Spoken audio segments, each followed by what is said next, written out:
ద్వితీయోపదేశ కాండము 28వ అధ్యాయము 1వ వచనములో దేవుడు ఈ విధంగా సెలవిస్తూ ఉన్నాడు. ద్వితీయోపదేశ కాండము 28వ అధ్యాయము 1వ వచనాన్ని తీసిన వాళ్ళు చదవండి. నీవు నీ దేవుడైన యెహోవా మాట శ్రద్ధగా విని నేను నీకు ఆజ్ఞాపించుచున్న ఆయన ఆజ్ఞలన్నిటినీ అనుసరించి వెరీ గుడ్ అనుసరించి నడుచుకొని ఎడల నీ దేవుడైన యెహోవా భూమి మీద నున్న సమస్త జనుల కంటే నిన్ను హెచ్చించును. హల్లెలూయా. భూమి మీద నున్న సమస్త జనుల కంటే యెహోవా దేవుడు నిన్ను హెచ్చించును. ఎప్పుడు హెచ్చిస్తాడట? ఆయన మాటలను శ్రద్ధగా విని దానిని గైకొనాలా. సో అదే విధంగానే ద్వితీయోపదేశ కాండము 28వ అధ్యాయము 14వ వచనంలో కూడా యెహోవా మాటలను శ్రద్ధగా వినాలా అని చెప్పేసి అక్కడ కూడా వచనం మనకు తెలియజేస్తూ ఉంది. అదే విధంగా నిర్గమ కాండము 15వ అధ్యాయము 26వ వచనంలో కూడా వచనం ఏమి తెలియజేస్తూ ఉందంటే యెహోవా మాటలను శ్రద్ధగా వినాలా అని అంటూ ఉన్నది. అదే నిర్గమకాండము 23వ అధ్యాయము 22వ వచనంలో కూడా ఏమని తెలియజేసి ఉన్నది అంటే యెహోవా మాటలను శ్రద్ధగా వినాలా అని చెప్పి తెలియజేస్తూ ఉన్నది. అలాగనే యెషయా గ్రంథము 55వ అధ్యాయము 2వ వచనాన్ని మనం చూసినట్లయితే అక్కడ కూడా యెహోవా మాటలను మీరు శ్రద్ధగా వినాలి అని చెప్పేసి అక్కడ కూడా రాసి ఉన్నారు. మీకు ఒక 4 వచనాలు ఉదాహరణకి చెప్పాను. చాలా వచనాలు బైబిల్లో ఏమని రాసి ఉన్నారంటే యెహోవా మాటలను జాగ్రత్తగా శ్రద్ధగా విని వాటి మేరకు నడుచుకున్నట్లయితే దేవుని ఆశీర్వాదము మీకుంటుంది అని చెప్పేసి అనేక వచనాలలో మనం చూస్తూ ఉన్నాం. దేవుని బిడ్డలారా, ఇక్కడ మనం గమనించాల్సింది ఏంటంటే యెహోవా మాటలను ఏదో దానో అని వినక ఎలా వినాలా? గట్టిగా ఎలా వినాలా? శ్రద్ధగా వినాలా. విని వాటి మేరక నడుచుకోవాలి. విని వాటిని మన యొక్క జీవితంలో తూచా తప్పక పాటించాలి. అది చాలా ముఖ్యము. వినడం మాత్రమే కాదు, విని దాన్ని తూచా తప్పక పాటించాలా. సో అలాగా నువ్వు ఎంతటి భక్తివంతుడై ఉన్నప్పటికీ, ఎంతటి గొప్పవాడై ఉన్నప్పటికీ, నువ్వు ఒక సేవకుడై ఉన్నప్పటికీ కూడా దేవుని మాటలను శ్రద్ధగా విని వాటి మేరక ఏమైతే విన్నావో వాటిని తూచా తప్పక పాటించాలా. అలా తూచా తప్పక పాటించినప్పుడు దేవుని ఆశీర్వాదములు మన మీదకి వస్తుంది. ఎప్పుడైతే ఆయన ఆజ్ఞలను మనం విని దాన్ని తప్పిపోతామో లేదా తూచా తప్పక చేయకపోతామో అప్పుడు కొన్ని సమస్యలను కూడా ఎదుర్కోక తప్పదు. ఆ విధంగా బైబిల్లో సమస్యలను ఎదుర్కొన్నటువంటి వ్యక్తుల గురించి మీకు నేను ఈరోజు తెలియజేసేసి మనం ఈరోజు పూర్తి చేసుకోబోతున్నాము. వాళ్ళల్లో మొట్టమొదటి వ్యక్తి ఎవరంటే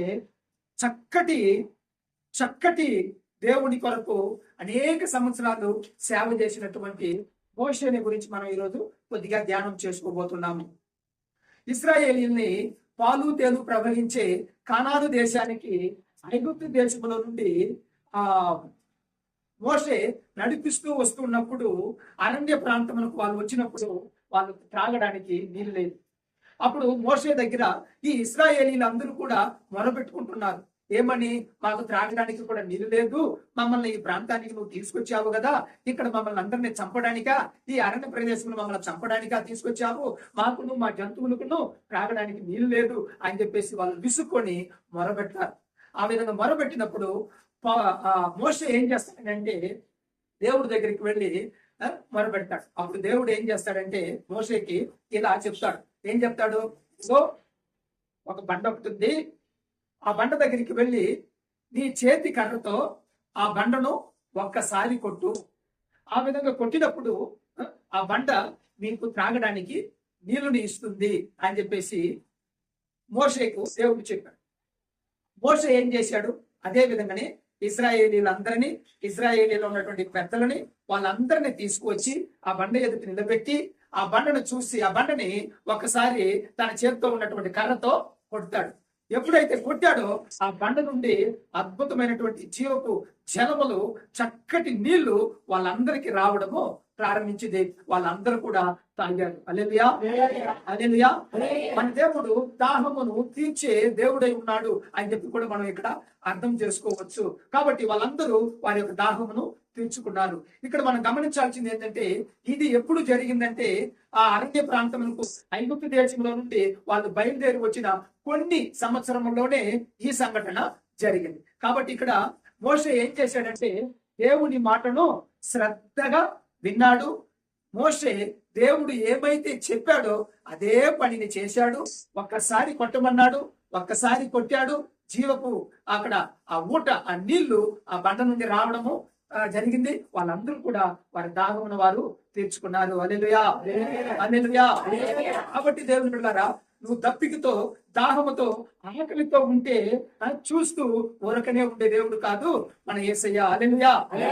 కాబట్టి దేవుని బిడ్డలారా, ఇక్కడ వాళ్ళ దాహమును అద్భుత రీతిగా దేవుడు తీర్చాడు అని చెప్పేసి కూడా మనం ఇక్కడ చూస్తూ నిర్గమకాండము 17వ అధ్యాయము 6వ వచనాన్ని మనం ఒకసారి చూసినట్లయితే అక్కడ ఉన్నటువంటి విషయాన్ని నేను మీకు చెప్పాను. ఒకసారి చదువుతాము. 6వ అధ్యాయం 6వ వచనం. ఇదిగో అక్కడ ఏరోపులోని బండ మీద నేను నీకు ఎదురుగా నిలిచెదను. నీవు ఆ బండను కొట్టగా ప్రజలు త్రాగుటకు దానిలో నుండి నీళ్లు బయలుదేరునని మోషేతో దేవుడు సెలవిచ్చాడు. ఇది ఏ ప్రాంతం అండి? ఓరేబు. ఏ ప్రాంతం అది? ఓరేబు. ఓరేబు అంటే దానికి అర్థం ఏంటంటే place that is no water అనంటే నీళ్లు లేని ప్రాంతము. ఏ ప్రాంతము? నీళ్లు లేని. ఓరేబు అంటే దానికి అర్థం ఏంటి? నీళ్లు లేని ప్రాంతము. ఎప్పుడైతే వాళ్ళు నీళ్లు లేని ప్రాంతానికి వచ్చారో వాళ్ళ జంతువుకును అక్కడ నీళ్లు లేదు. ఆ నీళ్లు లేని ప్రాంతములో దేవుడు వాళ్ళకి ఏ రప్పించాడు? చక్కటి తీయటి నీళ్లను వాళ్ళకి రప్పించాడు. ఇంకొక విషయాన్ని కూడా మనం ఇక్కడ గమనించాల్సింది ఏంటంటే ఆ బండ దేనికి సూచన ఉంది అని అంటే క్రీస్తుకు సూచన ఉంది. ఎందుకంటే అపోస్తలుడైనటువంటి పౌలు 1 కొరింథీయులకు రాసిన పత్రిక 4వ అధ్యాయంలో ఇక్కడ ఈ సంఘటనను ఆయన అక్కడ రాస్తూ ఉన్నాడు. ఈ బండ ఎవరో కాదు, క్రీస్తు అని చెప్పేసి ఆయన అక్కడ రాస్తూ ఉన్నాడు. 14లో మనం చూసినట్లయితే ఒకసారి చదువుతాం ఆ వచనాన్ని. 1 కొరింథీయులకు రాసిన పత్రిక 10వ అధ్యాయము 4వ వచనం. ఆత్మ సంబంధమైన ఒకే పానీయమును పానము చేసింది. ఏలైనగా తమ్మును వెంబడించిన ఆత్మ సంబంధమైన బండలోనిది తాగిరి. ఆత్మ సంబంధమైన బండలో నుండి వచ్చినటువంటి నీటిని వాళ్ళు తాగారు. ఆ బండే క్రీస్తు. హల్లెలూయా. ఆ బండ ఎవరంట? క్రీస్తు. ఇప్పుడు వాళ్ళు ఎవరిని కొట్టింది? బండనే కొట్టారు. అయితే ఎవరిని కొట్టినట్లు? క్రీస్తును కొట్టినట్లు.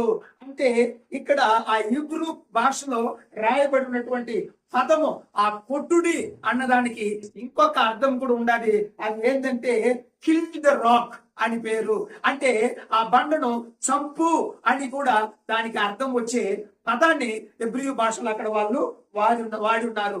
లేదా మర్డర్ ద స్టోన్ అంటే ఏంటి? ఆ యొక్క బండను చంపి అని, kill the stone or murder the stone అని అంటే ఆ యొక్క బండను చంపి అని అర్థం ఇచ్చే పదము పొట్టు అని అంటే హీబ్రూ భాషలో అక్కడ వాడి ఉన్నారంట. అంటే చూడండి, ఇక్కడ క్రీస్తుని ఇక్కడ వారు ఒక్కసారిగా కొట్టినట్లు మనం ఇక్కడ అర్థం చేసుకునేదానికి అవకాశం ఉండాలి. కాబట్టి మన పాపముల కొరకు, మన యొక్క ఆత్మీయ దాహమును తీర్చడం కొరకు, మన యొక్క పాపములు కడగడం కొరకు ఏ విధంగా అయితే క్రీస్తు సిలువ మానులో మేకులతో కొట్టబడ్డాడో దానికి సాదృశ్యంగా ఉంది. ఇశ్రాయేలీయులు ప్రజలు దాహమంతా తీర్చడానికి ఇక్కడ కూడా యేసయ్య అన్నటువంటి ఆ బండను కొట్టగానే ఆ బండ నుండి జీవపు జలములు ఊటగా వచ్చింది. ఆ జీవపు జలములను వాళ్ళు తాగి వాళ్ళు దాహమును వాళ్ళు తీర్చుకున్నారు అని చెప్పేసి మనం ఇప్పుడు చూస్తూ ఉన్నాము. అంటే ఇక్కడ దీని అర్థం ఏంటంటే మోషే శ్రద్ధగా విన్నాడు, శ్రద్ధగా విని అదే విధంగా చేశాడు. ఆ బండలో నుండి నీళ్ళు వచ్చింది. హల్లెలూయా. సరే, ఇంకొక వచనాన్ని కూడా మనం చూస్తాము. అదేంటంటే సంఖ్యాకాండము 20వ అధ్యాయములో నుండి కూడా కొన్ని వచనాలు మనము ధ్యానం చేసుకోబోతున్నాం. సంఖ్యాకాండము 20వ అధ్యాయములో కూడా ఒక ప్రాంతానికి వాళ్ళు వచ్చినప్పుడు అక్కడ కూడా వాళ్ళకు త్రాగడానికి నీళ్ళు లేదు. ఇప్పుడు జరిగింది కదా సంఘటన. ఆ సంఘటన ప్రారంభ రోజుల్లో జరిగింది. వాళ్ళు ఐగుప్తు దేశాన్ని వదిలి పాలు తేనె ప్రవహించే కానాను దేశానికి వాళ్ళు వస్తున్నప్పుడు ప్రారంభ రోజుల్లో జరిగింది. అయితే ఇప్పుడు జరిగినటువంటి సంఘటన ఎప్పుడంటే దాదాపు 35 సంవత్సరములకు తర్వాత జరిగినటువంటి సంఘటన. వీళ్ళు పాలు తేనె ప్రవహించే కానాను దేశంలోనికి ప్రవేశించడానికి ఒక 2-3 సంవత్సరములే ఉన్నప్పుడు జరిగినటువంటి సంఘటన. ఇక్కడ ఏం జరిగిందో మనం ఒకసారి చూద్దాం. హల్లెలూయా. ఇక్కడ ఏం జరిగిందనంటే అదే విధంగానే వాళ్ళకి ఇక్కడ కూడా ఈ ప్రాంతంలో కూడా త్రాగడానికి నీళ్లు లేదు. ఎప్పుడైతే వాళ్ళకి త్రాగడానికి నీళ్లు లేదో ఈ ఇశ్రాయేలీలు అందరూ కూడా మరలా సన్నుకున్నారు. మమ్మల్ని ఎందుకు ఈ ప్రాంతానికి తీసుకొచ్చారు? మా వాళ్ళు అరణ్యంలో చనిపోయారు కదా, ఆ విధంగా అక్కడే ఆ రోజే మేము కూడా చనిపోయి ఉంటే బాగుండేది. మమ్మల్ని ఎందుకు ఈ ప్రాంతానికి తీసుకొచ్చారు? ఇక్కడ మమ్మల్ని చంపడానికా అని చెప్పేసి మోషే అహరోను మీద వాళ్ళు సనుగుకున్నట్లు మనం ఇక్కడ 20వ అధ్యాయంలో చూస్తూ ఉన్నాం. ఎప్పుడైతే వాళ్ళు సనుగుకున్నారో మోషే అహరోనులు దేవుని దగ్గరికి వెళ్ళి వాళ్ళు ప్రార్థన చేస్తున్నారు. ప్రార్థన చేసినప్పుడు మరలా దేవుడు వాళ్ళకి ఒక మాట చెప్పాడు. ఏం మాట చెప్పాడనంటే మోషేకి అహరోనికి ఆయన చెప్పింది ఏంటంటే, మీ చేతిలో ఉన్నటువంటి కర్ర తీసుకొని ఇదిగో పలానా చోట్ల ఉన్నటువంటి బండ దగ్గరికి వెళ్ళి ఆ బండ దగ్గర మాటలాడు, నీకు ఆ బండ నీళ్ళు ఇస్తుంది అని చెప్పాడు దేవుడు. ఏం చేయాలి ఇప్పుడు? ఆ బండ దగ్గరికి వెళ్ళి ఏం చేయాలా? ఆ బండ దగ్గరికి వెళ్ళి మాట్లాడాలా. నువ్వు మాట్లాడితే ఆ బండ నీళ్ళు ఇస్తుంది అని చెప్పేసి చెప్పాడు దేవుడు. అహరోను మోషే ఇద్దరు కూడా వచ్చారు. అక్కడ ఉన్నటువంటి ప్రజలందరినీ కూడా పోగు చేశారు. ఇశ్రాయేలీలందరినీ కూడా పెద్దలందరినీ కూడా పిలిపించారు. పిలిపించుకొని వచ్చి ఏం చేశాడు మనం ఒకసారి చూస్తాం. 20వ అధ్యాయము 10వ వచనము 11వ వచనము 2 వచనాలు 10వ వచనం చదువుతాం. తర్వాత మోషే అహరోనులు ఆ బండ ఎదుట సమాజమును పోగు చేసినప్పుడు అతడు వారితో, ద్రోహులారా వినుడి, మేము ఈ బండ నుండి మీ కొరకు నీళ్లు రంపింపవలెనా అని.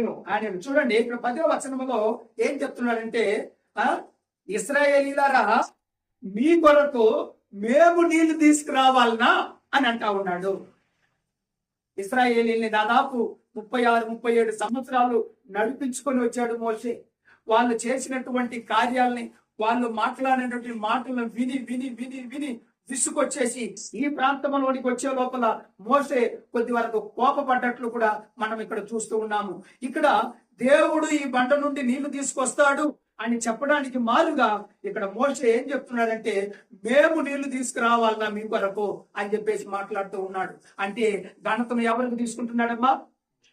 మోషే తీసుకుంటున్నాడు. ఇక్కడ మేము నీళ్లు మీకు తీసుకొస్తాము అని అంటూ ఉన్నాడు. వీళ్ళు కాదు కదా, ఎవరి వల్ల కూడా బండలో నుండి నీళ్లు తీసుకురావాలంటే అది అసంభవము. ఎవరు మాత్రమే తీసుకురావాలా? దేవుడు అద్భుత కార్యము చేస్తేనే గాని, దేవుని క్రియ జరిగితేనే గాని బండలో నుండి నీళ్లు రావడం అనేది అసంభవము. అయితే ఇక్కడ మోషే ఏం చేస్తున్నాడంటే, ఈ బండలో నుండి మేము మీకు నీళ్లు తీసుకురావాలనా అని చెప్పేసి అంటున్నాడు. అక్కడే ఆయన మాటలో మన మార్పును చూడవచ్చు. ఈ బండలో నుండి నీళ్లు మేము తీసుకురాబోతున్నామని చెప్పడం వల్ల దేవునికి చెందాల్సినటువంటి ఘనత తనకు చెందేటట్లు ఆ మాటలు ఉండాలి అని చెప్పేసి కూడా మనం ఇక్కడ గమనించవచ్చు. 1-2 13వ వచనం చదువుకుందాం. 11. అప్పుడు మోషే తన చెయ్యి ఎత్తి 2 మార్లు తన కర్రతో ఆ బండను కొట్టగా నీళ్లు సమృద్ధిగా ప్రవహించను. హల్లెలూయా.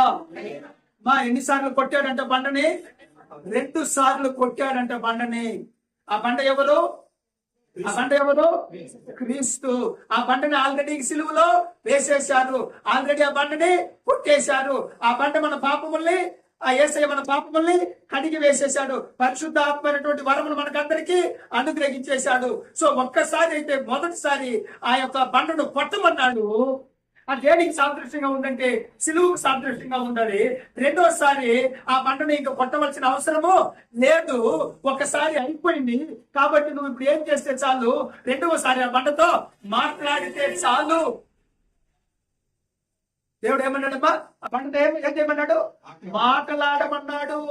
అయితే మోషే ఇక్కడ ఏం చేశాడు? ఆ బండతో మాట్లాడాడా? మాట్లాడలేదు. మామూలుగా ఏం చేశాడు? తన చేతిలో ఉన్నటువంటి కర్రను తీసుకొని 2 సార్లు ఆ బండనే బాదినట్లు మనం చూస్తున్నాము. చూడండి, ప్రారంభ దినాలలో దేవుని వాక్యాన్ని శ్రద్ధగా విన్నాడు. అయితే సంవత్సరాలు గడిచింది. ఈ ప్రాంతానికి వచ్చే లోపల ఇప్పుడు దేవుడు యేసయ్య దగ్గర నువ్వు మాట్లాడితే చాలు, ఆ బండ దగ్గర నువ్వు మాట్లాడితే చాలు, ఆ బండ నీకు నీళ్ళు ఇస్తాది అని దేవుడు చెప్తే, మాట్లాడడానికి బదులు బండను ఏం చేశాడమ్మా? 2 సార్లు కొట్టినట్లు మనం చూస్తూ ఉన్నాము. అంటే దేవుని మాటని శ్రద్ధగా గైకొన్నాడా? ఇక్కడ లేదు. మొదటిసారి ఏం చేశాడు? దేవుడి మాటని శ్రద్ధగా విన్నాడు. ఒక్కసారి కొట్టమన్నాడు, ఒక్కసారి కొట్టాడు, సమృద్ధిగా వాళ్ళకి నీళ్ళు వచ్చింది. రెండవసారి నువ్వు ఇంక కొట్టబడలేదు ఆ బండను, ఆ ప్రక్రియ అయిపోయింది, ఆ కార్యం అయిపోయింది, ఇప్పుడు నువ్వు కొట్టాల్సిన అవసరం లేదు, ఆ బండతో నువ్వు మాట్లాడితే చాలు అని చెప్తే, ఇక్కడ మోషే ఏం చేస్తున్నాడంటే మాట్లాడడానికి బదులుగా ఆ బండను కర్ర తీసుకొని బాదుతూ ఉన్నాడు. బాగా గమనించాలి దేవుని బిడ్డలారా, దేవుడు మాట్లాడమంటే బాదుతూ ఉన్నాడు. అంటే శ్రద్ధగా దేవుని మాటల్ని విని ఎవరైతే గైకొట్టారో వాళ్ళని నేను ఆశీర్వదిస్తాను అని అన్నాడు. అయితే ఇక్కడ మోషే విన్నాడు గాని అయితే దాన్ని ఆచరించలేదు. ఆచరించకపోయినప్పటికీ కూడా, మోషే ఆచరించకపోయినప్పటికీ కూడా ఆ బండలో నుండి ఏమొచ్చింది? మా నీళ్ళు వచ్చింది. హల్లెలూయా, హల్లెలూయా. ఆ బండలో నుండి నీళ్లు వచ్చింది. ఆ నీళ్లుని అందరూ, వాళ్ళు జంతువులు, మరి మృగాలు, జంతువులు, మరి వాళ్ళు అందరూ కూడా తాగి దాహమును తీర్చుకున్నారు. అయినా మోషే మాట వినప్పటికీ ఇక్కడ ఏంటంటే fail to follow the instructions of God. అంటే దేవుని ఆజ్ఞను గైకొనలేదు, శ్రద్ధగా విని వాటిని గైకొనలేదు అని చెప్పేసి ఇక్కడ మనం చూస్తూ ఉన్నాము. దేవుని బిడ్డలారా, రోజులు గడవంగా మనం కూడా మన విశ్వాసం కూడా ఏమైపోతుందంటే చల్లారిపోతూ ఉంటాది. అలా చల్లారిపోకూడదు. అలా చల్లారిపోకుండా ఉండాలి అని అంటే దేవుని మాటలను ధ్యానము చేయడము, దేవుని వచనాలను ధ్యానం చేయడము, వాటిని సరిగా వినడము, వాటిని విని మన జీవితంలో ఎప్పుడైతే మనము అనుసరిస్తూ ఉంటామో అప్పుడు ఇలాంటివి ఆశీర్వాదములు మనము పొందుకుంటామని చెప్పేసి మనం చూస్తూ ఉన్నాం. అయ్యా, నా మాటలు వింటున్నటువంటి దేవుని బిడ్డలారా, ఇక్కడ విన్నాడు కానీ మోషే దాన్ని సరిగా ఆచరించలేదు. యేసయ్య దగ్గర ఇక మీదట ఆయన మరలా సిలువలో వేయాల్సిన అవసరము లేదు. నీకు ఏమైతే అవసరం ఉందో ఆయన దగ్గరికి వెళ్ళు, మోకరించు, ప్రార్థన చేయి. అయ్యా, నాకు నీళ్ళు అవసరము అని చెప్పేసి ఆయనకి చెప్పు.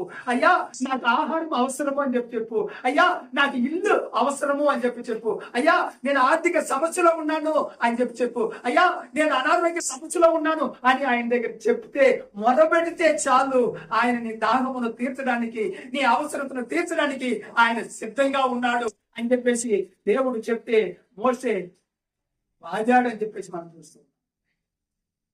ఇప్పుడు చెప్పండి, మోషే శ్రద్ధగా విన్నాడా లేదా? విన్నాడు మొదట, రెండవసారి కూడా విన్నాడు. ఆయన దాన్ని అతను ఆచరించలేదు. అమ్మా, నువ్వైనా నేనైనా అంతే. వాక్యం వినువారు మాత్రమే కాకుండా వాక్యానుసారంగా నడుచుకునే వాళ్ళు దేవుడి కావాలి, వాక్యానుసారంగా జీవించే వాళ్ళు దేవుడి కావాలి. వాక్యాన్ని ఈ చెవులు విని ఆ చెవులు వదిలిపెట్టి వెళ్ళే వాళ్ళు కాదు. వాక్యాన్ని శ్రద్ధగా వినాలా. నువ్వు శ్రద్ధగా విన్నావైతే ఆశీర్వాదము, నువ్వు శ్రద్ధగా విని దాన్ని గైకొన్నావైతే ఆశీర్వాదము. నువ్వు ఎప్పుడైతే శ్రద్ధగా విని దాన్ని గైకొనలేదో ఒక వచనాన్ని చదువుతాం. ద్వితీయోపదేశ కాండము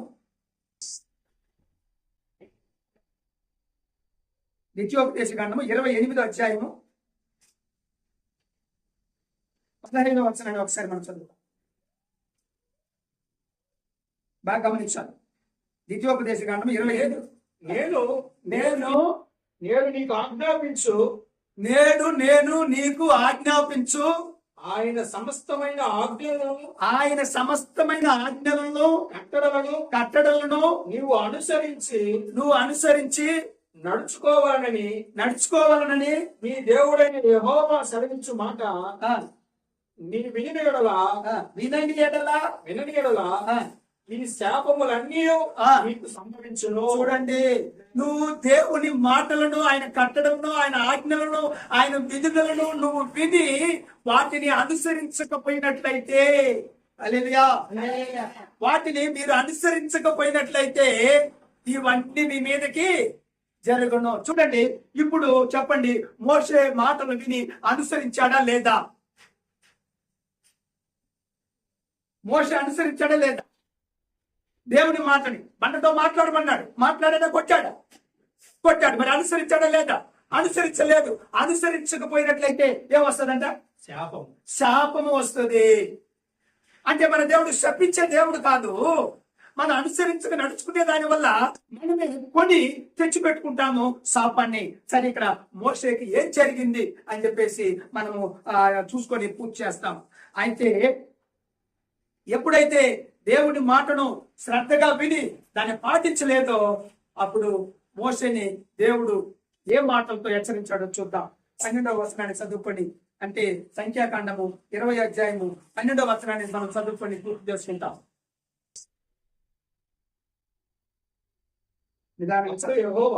అప్పుడు యెహోవా మోషే అహరోనులతో మీరు ఇశ్రాయేలు కన్నుల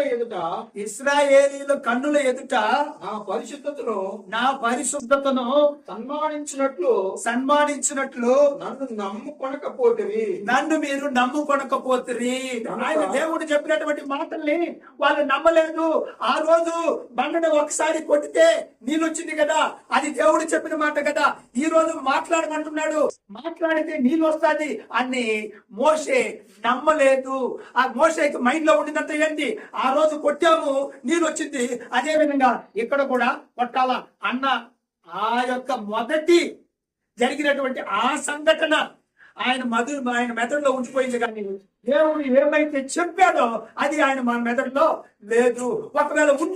ఒకవేళ మాట్లాడితే నీళ్ళు వస్తాదో లేదో మనకు తెలియదు. మొదటిసారి కొట్టినప్పుడేమో నీళ్ళు వచ్చింది కాబట్టి మనం ఇక్కడ కూడా ఏం చేస్తామో కొట్టాము, నీళ్ళు వచ్చేస్తుంది అన్న ఆలోచన ఉండింది. కానీ మాట్లాడితే నీళ్ళు వస్తుంది అన్న ఆలోచన ఎవరికి లేదు? మోషేకి లేదు. అలాగా దేవుడు చేస్తాడో చేయడో అన్న ఆలోచన ఉన్న వాళ్ళని దేవుడు ఎవరితో పోలుస్తున్నాడంటే అవిశ్వాసులు వాళ్ళు, అపనమ్మకస్తులు వాళ్ళు. ఇక్కడ మోషేని చూసి దేవుడు ఏమంటున్నాడంటే, నువ్వు అపనమ్మకస్తుడివి, నువ్వు నమ్మలేదు, నా మాటలు నువ్వు విశ్వసించలేదు. ఎప్పుడైతే నువ్వు నా మాటలు నమ్మలేదు, ఎప్పుడైతే నువ్వు నా మాటను విశ్వసించలేదు, పాలు తేనె ప్రవహించే కానాను దేశానికి దాదాపు 40 సంవత్సరాలు ఇశ్రాయేలీలందరినీ కూడా నువ్వు నడిపించుకొని వచ్చినప్పటికీ నువ్వు ఆ పాలు తేనె ప్రవహించే కానాను దేశంలో నువ్వు అడుగు పెట్టవు. చదువు కనుక ఈ సమాజం నేను వారికి ఇచ్చిన దేశంలోనికి, ఈ సమాజమునకు మరి వారికి ఇచ్చిన దేశంలోనికి మీరు తోడుకొని పోని మీరు వీళ్ళని నడిపించలేరు అని చెప్పాను. హల్లెలూయా. మీరు ఆ దేశంలోనికి పోలేరు, ప్రవేశించలేవు. నువ్వు ఆహారం కూడా ప్రవేశించలేవు. దేవుని బిడ్డ, ఇది ఎంత పెద్ద శిక్ష అంటే ఇంత అంతది కాదు. అంటే దాని అర్థం ఏంటంటే ఇక్కడే సస్తావు అనేది దాని అర్థం. నువ్వు అరణ్యంలోనే, ఈ ప్రాంతంలోనే చనిపోతావు, అక్కడికి నువ్వు వెళ్ళవు, నువ్వు ఇక్కడే ఉండిపో.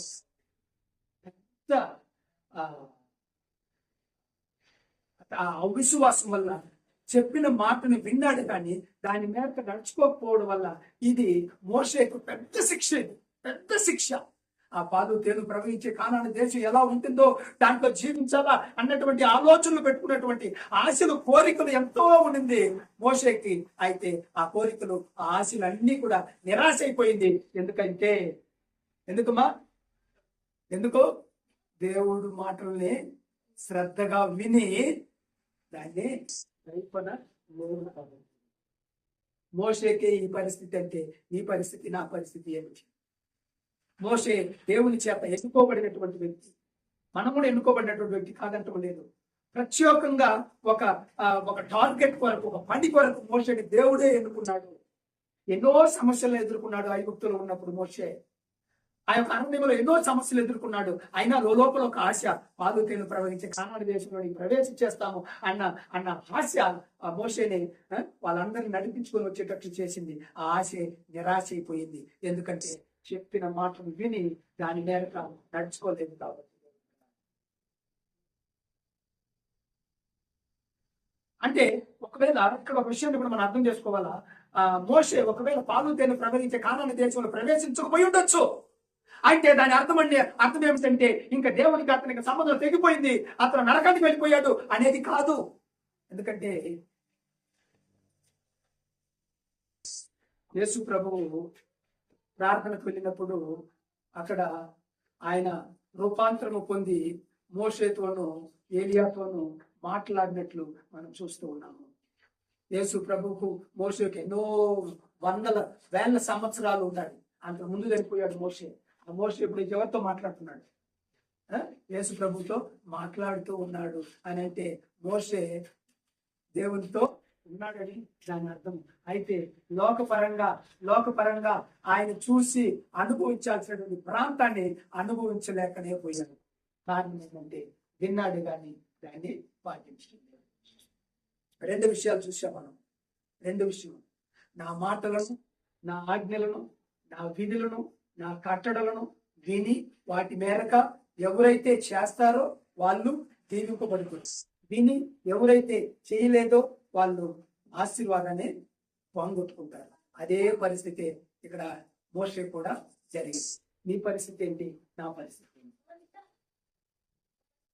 మనం ఏ విధంగా దేవుని మాటల్ని ఉంటున్నాం?